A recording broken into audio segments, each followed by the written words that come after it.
welcome back to the What the Falk Sunderland Preview Podcast.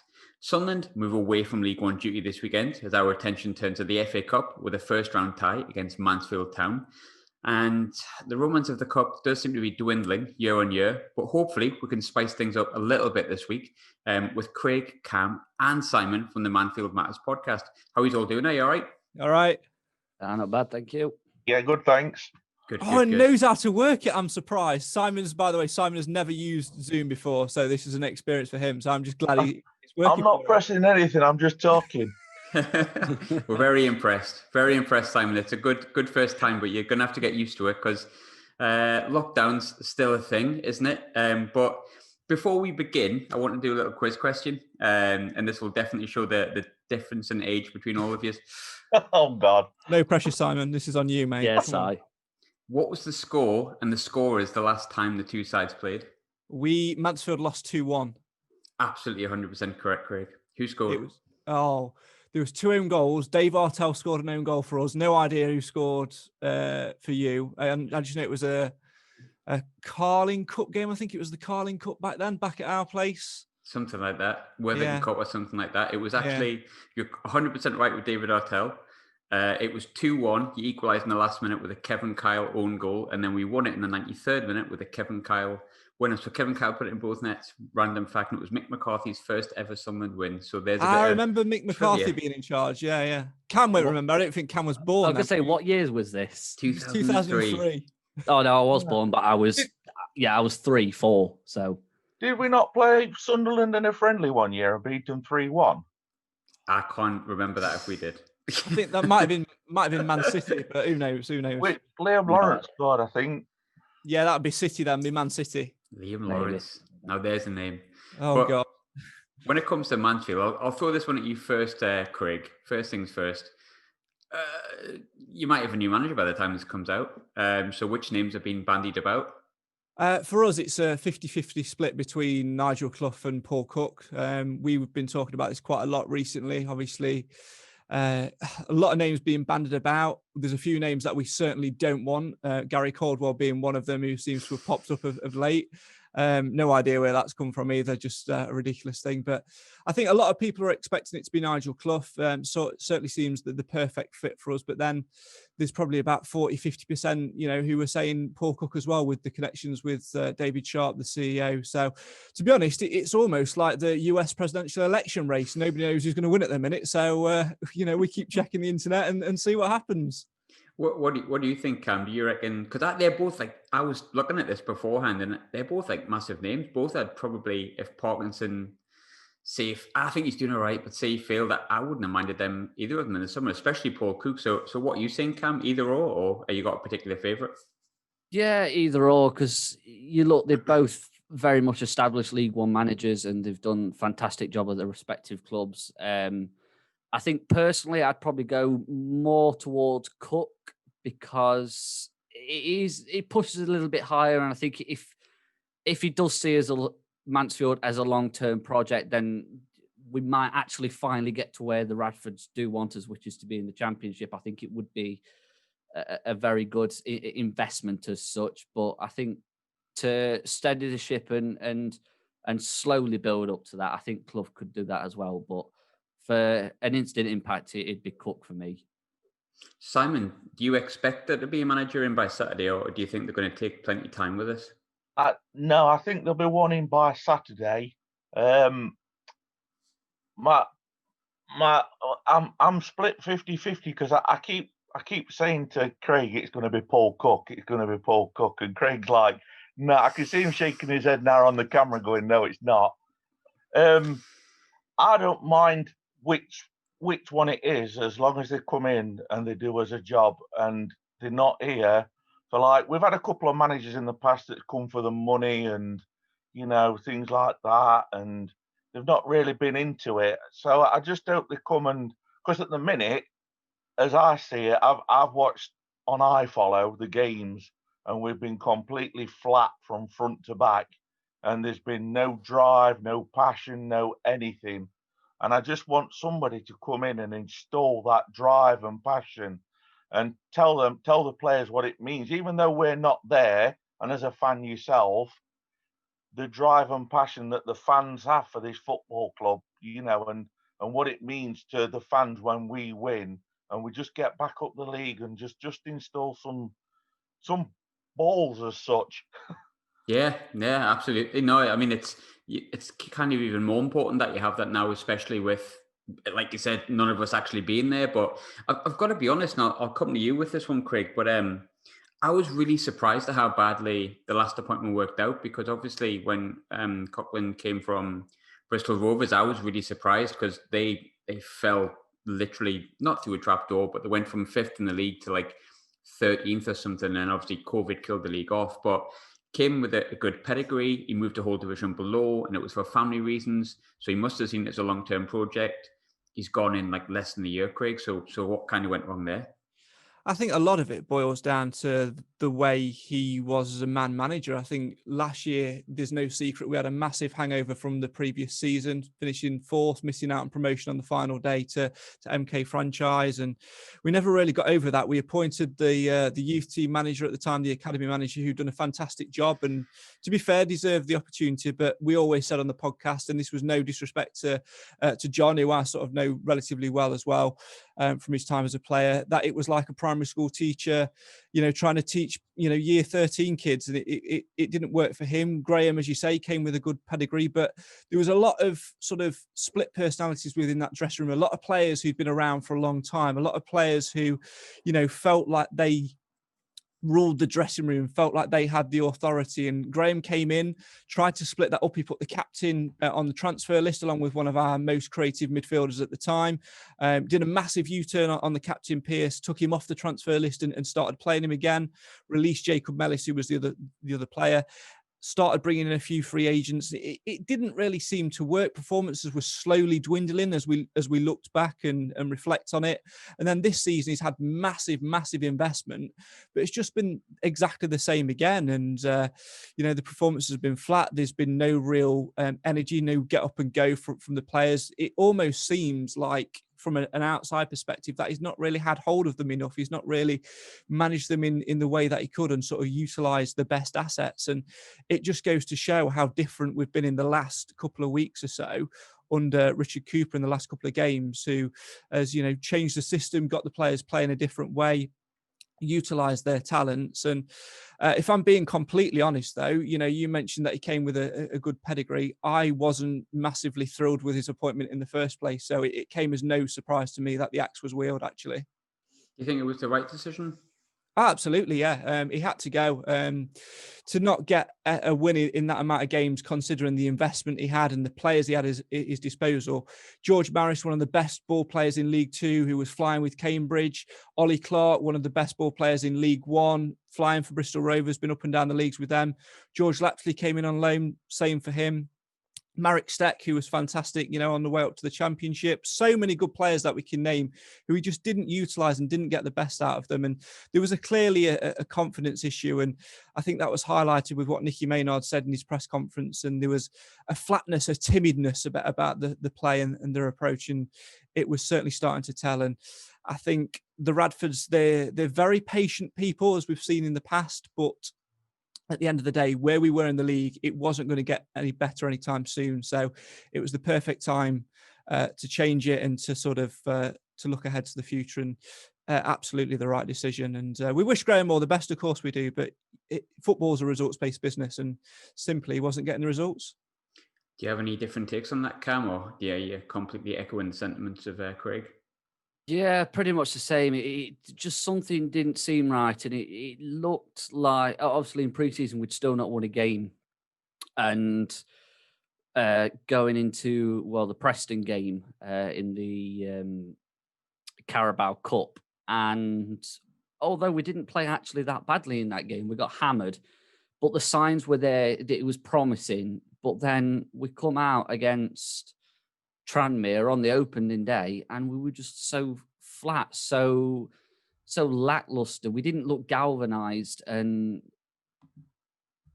He's tried to press the bell. Cam's laughing because we're on our podcast. Just sorry to cut in, just to sort of fill you in on the in-joke. Cam's laughing because on our podcast we have certain key phrase words which earn a ring of the bell. David Flickroft used to say galvanised all the so that used to get a ring of the bell. So every time that he says it, or solidified, or toxicity, I have to go for the bell. So that's So basically, it was just something that we just thought of, but now it actually fills the show with a little bit of excitement, a little bit of laughter, because at the minute it's pretty dreary talking about Mansfield Town. But yeah, we just look so dull, and there's nothing to. It's great for us as fans on the podcast because it gives us content to talk about. We can critique the game a little bit more, and but it's just when you've not won in 10 games, and if we lose again on Saturday in the FA Cup, we'll be out of every cup competition without even winning a game in any competition, whether that be league, cup, friendly, whatever. We've just not won this season. It's just not happened yet. And the signs were there from early on. We just didn't look like we could get going. And then the following week, throwing away Leeds against Exeter, 1-0 up in that, threw it away. 2-0 up at Leyton Orient, throwing it away in the last 10 minutes. And then it's just absolutely gut-wrenching because we've spent so much money on these players and we actually finally get a squad that on paper should be absolutely walking this league with the quality and the experience that we've got mixed with youth that have got the hunger and the desire. It's just not good enough at the minute. And yeah, Nicky Maynard summed it up perfectly, just saying that we were just so flat. But on about David Sharp coming into the dressing room after the game, after the manager had gone, and drawing us all into a meeting and saying it's not been good enough yet. And I think as a whole, the club have had to really take a step back and like reassess where we are as a team and as a club, because as a team we're not there yet, but as a club we are. So it's now getting the on the pitch performance to be matching up to where the club needs to be and expects to be in either pushing high in League Two or actually getting promotion. And just coming to you as well, Simon, maybe a slightly different question. There'll be a lot of Sunderland fans listening that won't really understand or know the background of what Mansfield's project is, and every club has a project. But obviously you've got people behind that, as you said before yourself, Craig, they're patient. But Simon, just fill me in a little bit on sort of your chairman, your board of directors. What is this family? What is their plan, and what is it they want to do with Mansfield? Well, as a fan to start with, and I'll probably echo the sentiments of Craig and Cam here, but for us, the Radfords can't do enough for Mansfield Town Football Club. You know, they've put in so much money, so much effort to get to where they see Mansfield Town as a club, and not as a club as well, as like a town and an area and things like that. Mm-hmm. They want to be the forefront of Mansfield. And to get us there, they want to get Mansfield on the map. They want to be in the same league as Nottingham Forest and, things like that. They want to be playing, well, yourself, Sunderland being in the Premiership a few years ago, you want to be at the top, playing the top teams. And that's where they see Mansfield Town Football Club. And at the minute, they're not getting the right mix of manager with players and things like that. In the past, and the guys might disagree with me on this, but I feel as though they've been misguided sometimes. When they first came in, there was a little bit naive and, probably wanted to throw too much money at it and get us up there. And as the years have gone on, they've kind of took a step back from that and gone, hang on a minute, we need a project of so many years. And, they've had managers in that have been inexperienced, and we've been lucky, i.e. Paul Cox, to get us up at the Football League, at the National League, into the Football League. And then they've been a little bit the other way by hiring. We all wanted somebody experienced, and they gave us Steve Evans. And to be fair, that went the other way. He came, and then Peterborough came in for him, and he went for the money. And that via China. Don't forget, it was via China. Always via China. Oh, via China. Yeah, sorry. So the Steve Evans we're talking about, I assume, yeah, because we had him last week, and yeah, he's an enigma, I think would be the kind word, isn't it? What a guy. I think everybody hates him as a manager, but everybody would like him as their manager, because if you look at his record, it speaks for itself. Is it 9 promotions? Yeah, he's done quite well. He's done pretty like well. So everybody wants him, but when they play against him, everybody hates him. And you can see that. But just going back to your question, the Radfords see us as a championship club, and that's where they want to be.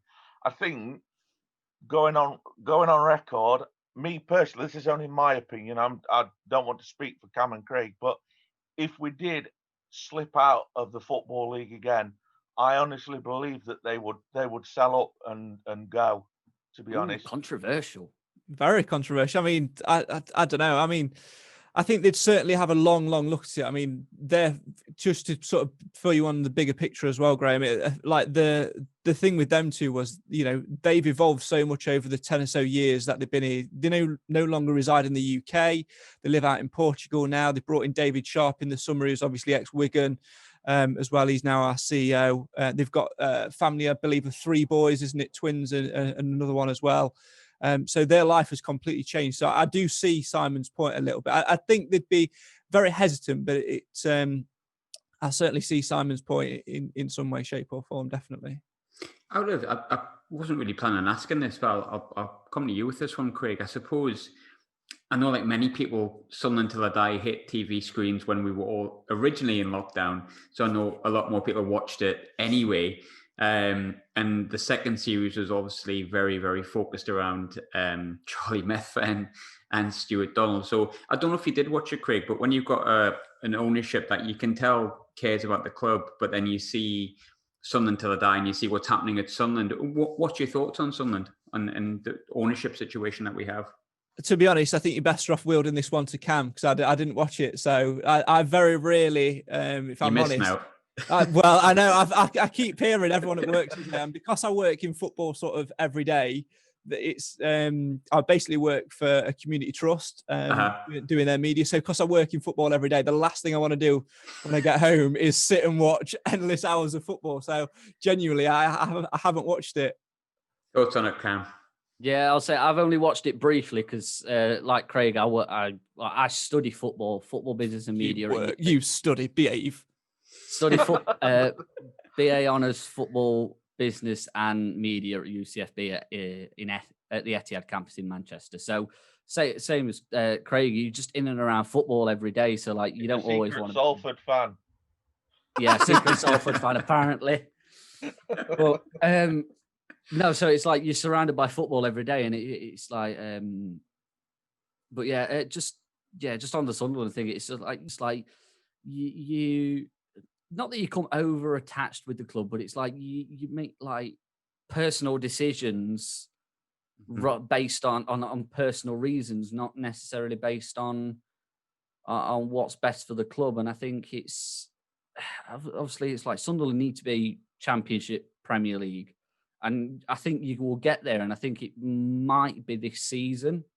I think, sorry to jump on the back of you, Cam, but I think the whole thing with Sunderland as well is because you've been up there at the top, you've got a huge fan base, much larger compared to someone like Mansfield. You know, we've always been, you know, dulling around League Two and things like that. And especially when we went down to the conference, it dwindled off. So we've almost had to be reborn in some sense and get our fans back in. But from a Sunderland's perspective, when you've been right at the very top and you've tumbled as much as you have, and you sort of drop down to League One, you almost expect, like we did when we went to the conference in some respects, you almost expect that immediate return, that immediate promotion. And when it doesn't happen and continually doesn't happen, the frustration grows and grows and grows. Owners will look at different ways of what they're doing.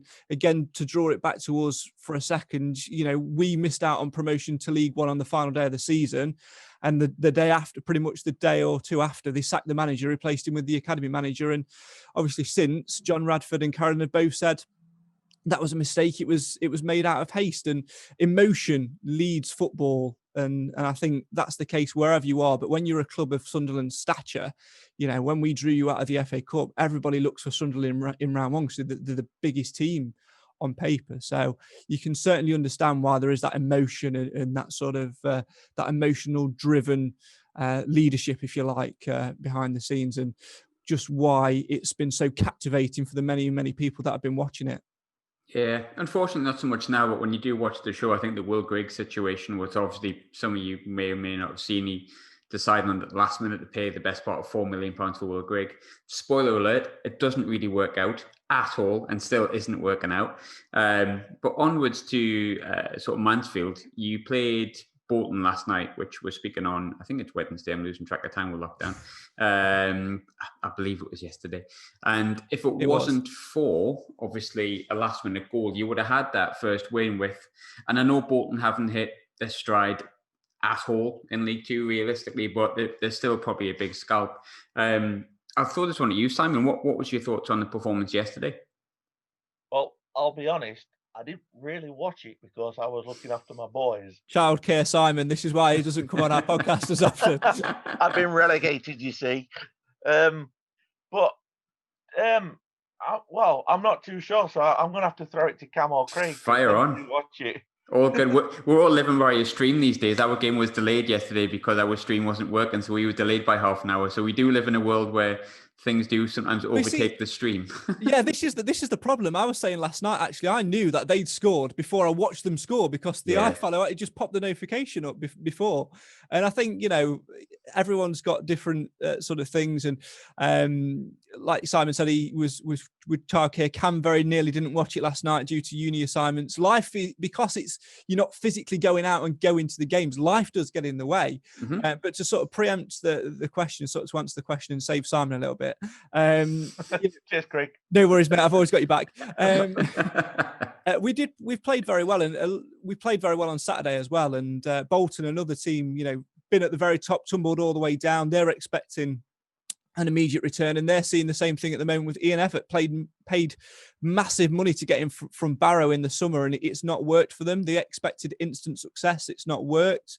We're in that sort of middle point at the minute where, we're in a transition of managers. Richard Cooper, the academy manager, and his staff have done a phenomenal job in turning those players around. We played some great football on Saturday in that game. And then on last night, Tuesday night, played some even better football. Took us a little while to get going, but when we did, scored a really good goal through George Lapsley. And it was just that lapsing concentration, tired legs a little bit. We didn't defend from the front, one simple ball over the top, and it robbed us. And I think we also on the podcast last night, we actually do a post-match reaction show now. A lot of our stuff is trying to sort of keep that football vibe alive and sort of, capture that raw emotion that you'd get on the coach or whatever after a game. And we're all saying, yes, we feel dejected that it's not a win and it's another draw. But actually, we felt most sorry for Richard Cooper and his staff because they deserved the win. They've really put the hours in. They're juggling the academy and the first team and having to sort all the academy stuff out for lockdown, which comes into effect tomorrow now as well in England. So it's been a really tough job for him. He's been at the club years. He was part of the backroom staff that got us promoted back into the Football League. So I think we just wanted a win for him, and it pretty much looks like he won't get the shot at managing against you guys on Saturday, which is a real shame. But I think we're just so sad for him, and hopefully the boys will pick up from where he's left them. The new manager will come in and sort of carry on building this jigsaw, which he started putting together, and the first win we'll certainly dedicate to him. Just on the back of that, Craig, at least he's got 100% record. He's not lost. Yeah, undefeated, mate. It all counts.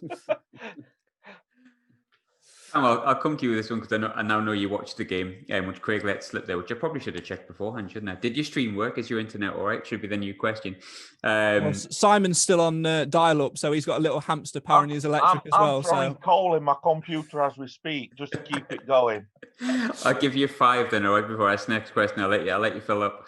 I know it's difficult to know if your team's going to play a certain style of play, especially when you've got a caretaker manager in charge and you've just changed over, because sometimes the caretaker manager just continues the same style of play until a new manager comes in. There may be a new manager that comes in and changes everything up. But based on the last couple of games, Cam, what is the style of play you expect Mansfield to play on Saturday?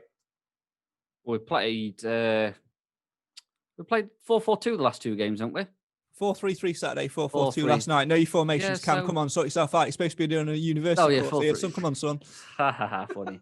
But so it's a little bit more tacky, a little bit more intent, and it's just getting the ball flowing a little bit more. We were very easy to suss out in the first 8 games, and we were just too predictable, and it was just every time the ball went backwards, it just go further back, and there'd be no one looking to make a forward pass. It'd always be backwards or sideways, and we just had no one like the engine of the team to really get things going, to run at the midfield, run at the attack, and just like spark us into life. We just lacked that hunger and desire, and it was I thought a lot of the time it was down to the way that we were playing. There was just no attacking outlet, and when we did get the ball up front to your Andy Cook, Jamie Reeves, Nicky Maynard, Jordan Bowery, they just weren't able to do anything. And I think that's why that someone like Maynard and Reed and Bowery have come across so ineffective so far this season. Like Maynard only picked up his first goal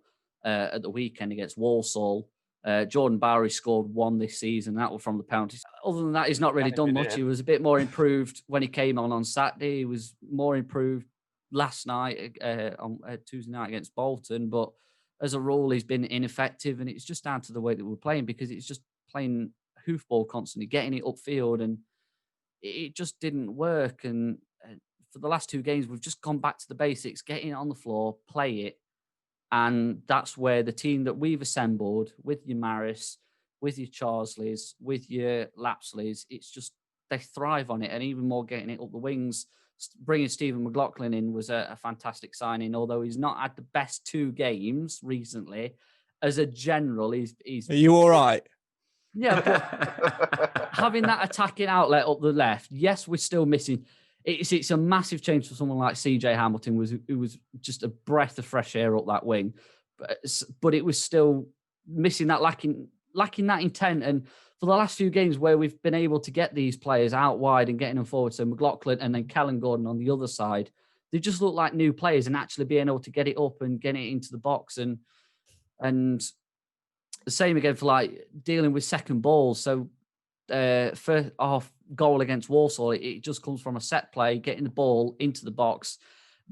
Walsall header it away. They don't deal with the second ball. It comes back in, and then Nicky Maynard gets on the end of it. It's just that bit of intent and like a striker's instinct was just missing from Maynard, Cook, Barry, whoever's game. And it just seemed that everything went right that game, other than getting the win. And same again on Tuesday night. Everything went right except getting the win. Just one slight lapse in concentration.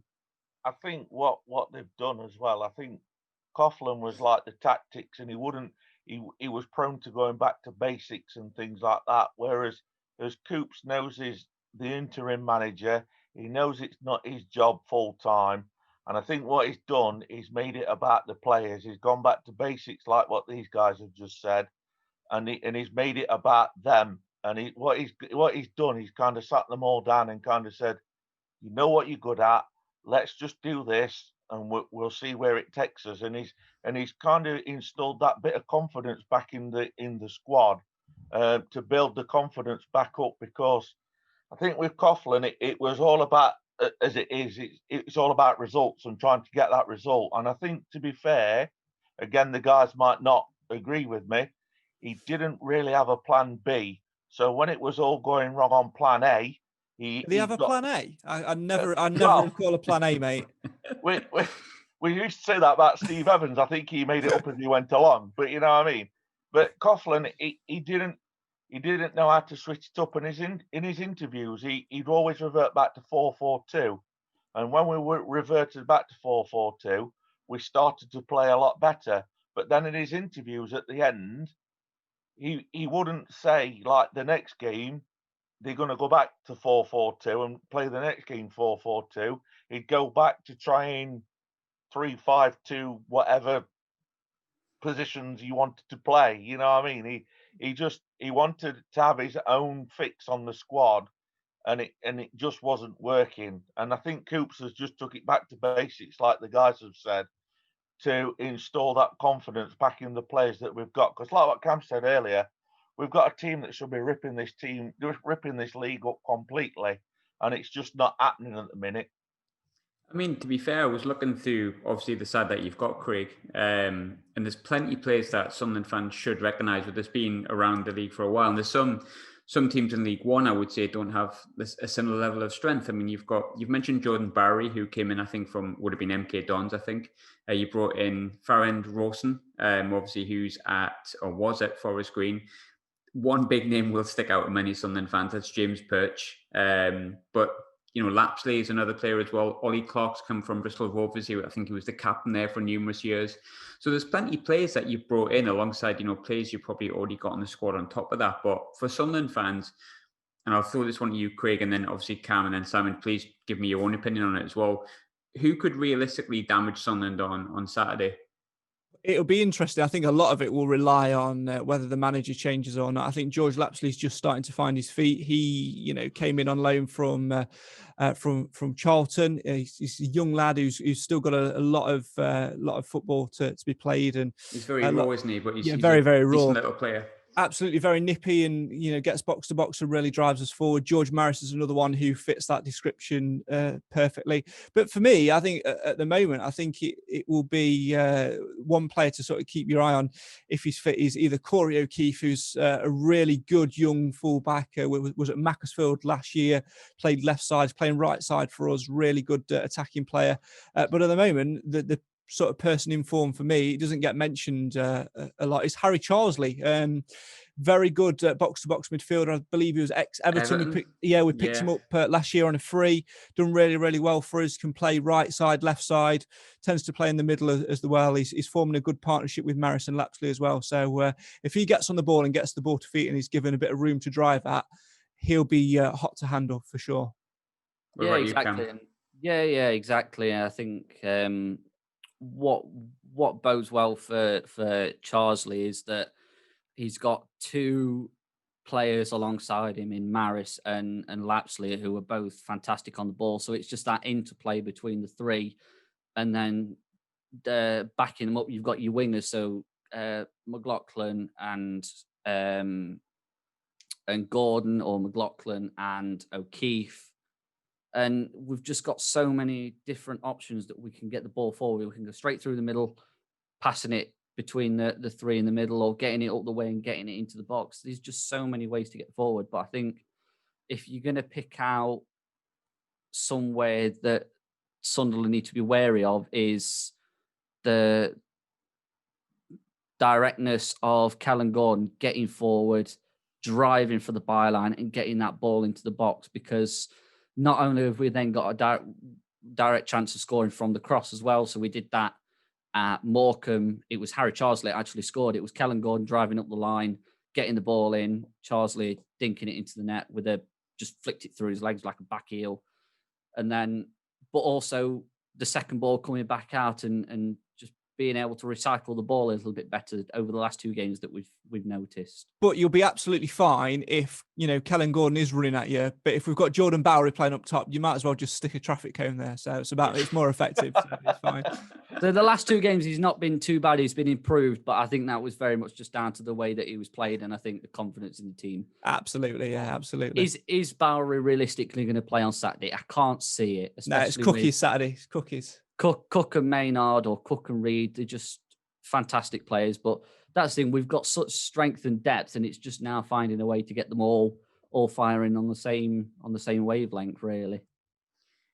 Correct me if I'm wrong here. I could be completely wrong, I think, here. But when you say Cookie, are we referring to Andy Cook? Yes, we are. Yeah. Sorry, yeah, Andy Cook. It's just force of habit, isn't it? Completely forgot that he actually played for you. Yeah, he's from your that neck of the woods, isn't he? He's a black and white. Yeah, he's a big black and white. Yeah, he's not a big Sunderland fan, so that's just dawned on me. Well, he'll score then. He'll definitely score. He's done it before. He did it for Walsall in the FA Cup, funnily enough, I think, before he joined Mansfield. So I've ruined it now. I was feeling positive before then. I'll bring this one on to you, Simon, and obviously feel free to jump in, everyone, as well. I think one point of interest for everyone is, because you're always really harsh on your own team. I think a lot of Sunderland fans at the moment are incredibly harsh on our own team, for right and wrong reasons. But it's nice to hear other fans' perspective on which players they're genuinely worried about, and sometimes quite surprising, if I'm honest with you. But I'll come to you first, Simon, then you, Craig, then you, Cam. But which Sunderland players are you not looking forward to coming up against? Just because I know that he's a bit of a natural goal scorer, I will probably say Charlie White. He's right on form, yeah. Yeah, so he was very, very good for Bradford. And then you guys snapped him up, and I think he's the guy that's the main target man, I would say, that I would probably be mainly worried about, to be honest. He's definitely on form at the moment. He's had I'm going to be polite here, but he's had a difficult 2 years, shall we say, but he's had a pre-season in him, and all of a sudden he's had a pre-season in him and a really good hair transplant, and one of them's worked for him very, very well. I'm going to guess a hair transplant rather than a pre-season, but who worries you, Craig, on Saturday? I've always been a fan of Charlie White. He's done it a lot at the lower levels, especially against us. He always seems to pop up and score 1 or 2 against us. But just to sort of spread it out there and not just choose the same as Simon. Luke O'Neill, for me, he's been a player that I've sort of looked at over the years. He's always sort of been quite capable, can play in a few different positions, and he's always been a go-to sign on Football Manager for me as well. So I'll go with him. On to you, Cam. Which ones worry you? There we go. Someone like Charlie White, Luke O'Neill, Lyndon Gooch is another one. Are you on BBC Sunderland top scorers, Cam? Are you googling this? No, I just play a lot of Football Manager, and I always end up bouncing between League 1 and 2 with a conference team usually. But yeah, it's just them sort of players that you pick out that can really change a game, and like Charlie White was. Where was he before Bradford? Was it Carlisle? Yeah. Carlisle, I remember. Didn't they rip us apart 5-2 under Evans? Yeah, in one of the cup competitions. I think FA Cup might have been. I think it was the what's now the Papa John's. I remember Rosie scored an absolute screamer from about 40 yards. Yeah. The Papa John's trophy. No, I think we won that. I think that was a win, but I think it was in the league that they. Yeah, and it was around the same time, wasn't it? Yeah, they were very close together. I think we played them Saturday, Tuesday. I think maybe. Yeah. He has some record, Charlie White, at the League 2 level, and obviously had a great season at League 1. And I'll be honest, he's been relatively rubbish for us up until this season. But this season, he's like a League 1 Didier Drogba. Not quite, but he's doing very well. So it's nice to see that he's brought his form 2.5 years too late, but nonetheless. Yes, I think it is going to be a massive danger because we're very much working on a makeshift defence at the minute. So we've got Perch playing left side centre back, so that tells you, But he's been class though, to be fair. So it's been his best position, but we've had Roland Menees has been missing through injury. Sweeney's COVID. Mal Benny's just come from. Another one that's just come back from the actually having COVID, having to self-isolate. Corey O'Keefe's another one that came back into the squad on Tuesday. Yeah. Another one that's had to self-isolate, and it's going to be touch and go whether Ryan Sweeney plays or not. We can't see it happening. I think he'll be more next week, mate. I think he might be on the bench. He might have done some light training. We don't know. So. But yeah, we've been working on a makeshift back 4, back 5, whatever. So yeah, someone like Charlie White's going to be a massive danger for us. And I think if we can get to half time without conceding, it'd be great. I'd be quite happy take it to penalties, 0-0 draw. Fine by me. Whoa, hang on a minute. Hang on. You should know this. When was the last time Mansfield Town won a penalty shootout? Come on. Oh, yeah. It was the 12-13 season. We played Slough Town at Beaconsfield. I'm impressed. That's the last time we won a shootout. We've not won one since. So. Interestingly enough, John Dempster, would-be manager, he was our captain for that season. He got sent off. Craig was commentating the game alongside our current iFollow commentator, Martin Shaw. But yeah, Slough didn't have their own ground, so they were playing at Beaconsfield. So I'm surprised you've remembered that. I'll have to leave that out of future quizzes. Yeah, I'll have to leave that out of future quizzes. Recent Mansfield history, I've got you down on. I've got Craig down on this one. But no, so yeah, we don't do well in cup competitions when it comes to penalty shootouts, and then even in the league, we bottle the playoffs and then on penalties as well. So my night was going so well until you reminded me of that. Yeah, I believe Liam Lawrence was guilty of one of them as well, wasn't he? Yeah, Cam won't remember. Yeah, Cam won't remember. He was about one, so well. I remember vaguely. I didn't watch the games, but it's just one of them bits of Mansfield history that you just remember. know. He did it in the semi-finals and it worked, and then he's done it again in the final. He just didn't do it in the semi-finals, mate. Didn't do it in semi-final. No, he slammed it straight down the middle. Oh, someone. I've heard this story from Liam Lawrence before. Are we allowed to plug other podcasts other than our own? Absolutely, no problem. Right, I think it was the podcast which John Parkin does. I think. Under the Cosh. Definitely, you can promote that. Yeah. Yeah, one of the early episodes was with Liam Lawrence, and he was telling that story, and he said, "I'm going to chip it. I'm going to chip it." And we all thought it was a bit of bravado because he knew he was leaving. I think he joined you guys after, didn't he? Yeah, he joined in the summer. Yeah. So he knew he was leaving anyway. So he thought, I'm just going to, just do it and try and be a bit audacious and go out either on a high or whatever. And we thought it was, just a little bit of show-offmanship from him. But then actually we did a series for charity a couple of years back called A Trip Down Memory Lane. We had Bobby Assel on, who ended up going to Barnsley after that. One of the nicest guys you can ever meet. And I recall him telling us the story, and he said they were all lining up on the halfway line, and just before he went to make his walk, he turned and said, I'm going to dink it. I'm going to dink it. And all the lads just sort of, the faces dropped, and Bobby was going, no, don't do it. Don't do it. You'll miss it. And I don't care. I'm doing it. So the story was true. He did actually decide on the spur of the moment to dink it, and has arguably never been forgiven. And so, yeah. And his last kick as a Mansfield player. It's not the best. Talking of penalties and potential penalties, score predictions just to finish off. I'll go first. I'm going to take a 1-0. I'm going to take a really boring 1-0 in a completely forgettable game. That's the first round of the FA Cup, I think, these days. But Craig, are you going to surprise me with an audacious score prediction? No, it's going to penalties. It's got 1-1 written all over it. A lot of it will, again, depend on whether we've got a new manager in charge or not, to be honest. Obviously, when a new man comes in, we've been saying this a lot. Essentially, for the new manager now, if they come in, they've got 2 free hits. We've got you guys on Saturday, and then we've got Scunthorpe in the Papa John's Trophy on Tuesday, which we're already out of. I know it's such a stupid name. It makes me laugh every time. I know, every time. So we've got them in that. So the manager has got 2 free hits ready to tinker and try things. So there's bound to be a new manager bounce. And if there's not, and if Richard Cooper is in charge for Saturday, the lads will want to get that win for him. So we will come out and give it a go. But in reality, it's got 1-1 written all over it, and we will continue our dismal record on penalties and lose 3-0 on penalties. I take it. And Jordan Barry will miss the first one by clearing the Stadium of Light, re-emphasising my fact that we should be playing a traffic cone up front. I've got nothing against the guy, really. If you're watching, Jordan. Cam, what's your thoughts? To be fair, I think if I'm going to go the other way, I think if we can get it to penalties, I think we can win, because Marek Steck can actually save a penalty. I mean, he's done it numerous times before. He's done it against us. I think, we were 2-0 up against Luton. We threw it away in the last 10 minutes, and then we got a penalty in like the 93rd minute.